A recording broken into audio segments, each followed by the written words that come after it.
Prima edizione di Sardinian Day, manifestazione voluta da Taste of Sardinia.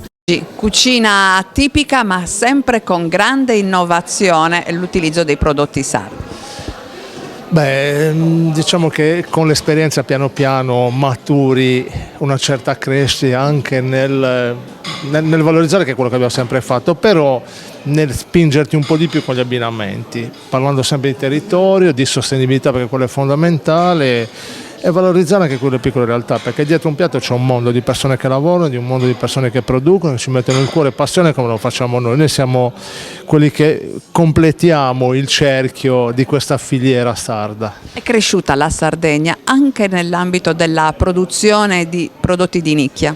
Ma meno male che molti stanno riscoprendo i lavori che una volta erano stati abbandonati, la terra, la pastorizia, l'agroalimentare, è quello che ci contraddistingue. Non abbiamo niente da invidiare a nessuno, dobbiamo solo valorizzare e portare avanti la nostra identità, che è quello che serve per farci crescere. Un po' più di marketing, un po' più di impegno. È che voi ristoratori siete, diciamo così, l'anello finale di una filiera e siete necessari perché questi prodotti possano essere ancora di più valorizzati. Beh sì, gli eroi sono quelli che producono, perché di solito sono bisfrattati, sottopagati. Io dico sempre che un prodotto deve essere pagato il giusto, non deve andare a lucrare sul prodotto e c'è tanto lavoro. Ecco, noi siamo il portavoce finale di questa realtà, per quando mi dice prendi il riso, io il riso lo prendo da Caio, dove prendi le verdure, le prendo da sempre. Cioè, noi andiamo a valorizzare anche quello, il lavoro che facciamo, e più siamo e più è un bene per tutto il territorio. È quello che serve alla Sardegna, di portare avanti la nostra identità e il nostro territorio. Quindi occasioni come il Sardinian Day sono necessarie e utili.